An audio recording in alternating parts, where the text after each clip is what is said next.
So to my Democratic colleagues, how many illegal immigrants being deported by the new administration would you find objectionable? Mr. Melnick, I'll ask you, 1 million? I think 1 million would be a disaster. 2 million? Again, considering we're talking about law-abiding people who've been here for decades, I think that is enough that would have severe negative ramifications for the United States. 3 million? Same answer. 5 million? Same answer, even worse ramifications. Do you think it would be fair or moral to deport any illegal immigrants? Yes, I'm not a supporter of open borders, as I said before. Well, I'm kind of curious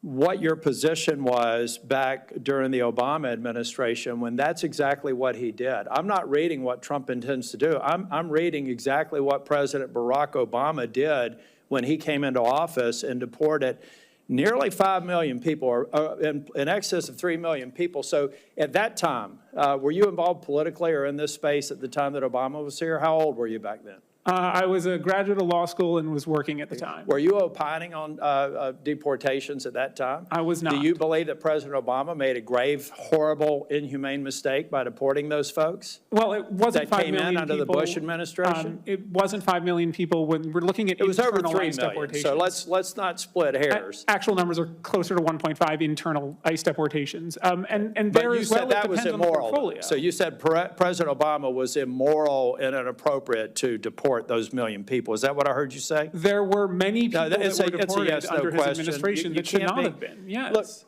Look, I don't normally get into these antagonistic sorts of discussions here, but it needs to be said because you just a month ago said at the turn of the century, Jim Crow was legal, lynchings were at their highest level in the U.S. history, women couldn't vote, the infant mortality rate was 165 per 1,000, and the average life expectancy was 47. And we also had quasi-open borders. That part wasn't bad. So let me tell you what I tell everyone who comes in this room and has the polarizing testimony, sir, that you have had. You're a part of the problem. I'm a part of a group of people here who have said, as the president did, incidentally, on Sunday, he believes there should be a path for dreamers. We're demonizing President Trump for something he may or may not do, but he has said to his Republican base he believes that there should be certainty for dreamers.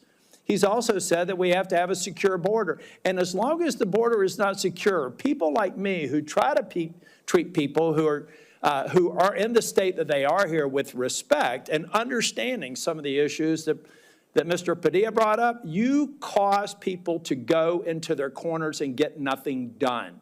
That is why Chair Durbin has not been able to fulfill the promise on dreamers every single year he's tried for the last 20, because people like you make it impossible to have let me finish, and then I'll let you speak as long as the chair wants to, have a rational discussion about it.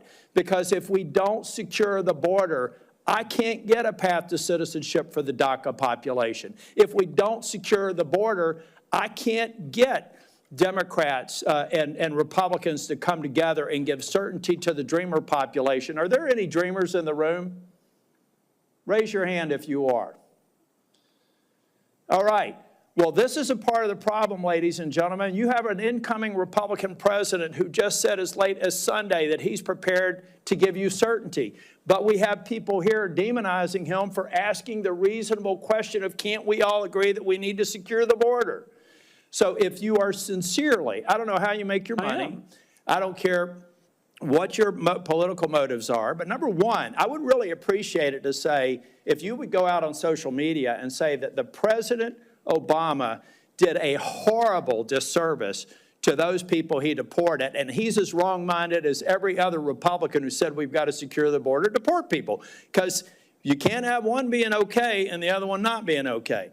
And if you don't come to the table and recognize in a world where, 100 years ago, it was probably safe to have a quasi-open border because the world order was changing and we emerged as a world leader. But today, we have terrorists that can fly from the Middle East, land in Mexico, and come across the border in less than 24 hours.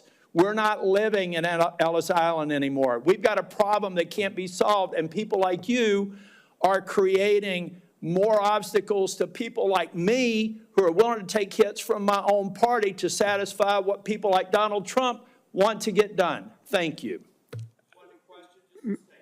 May I respond? No. Thank you, Senator.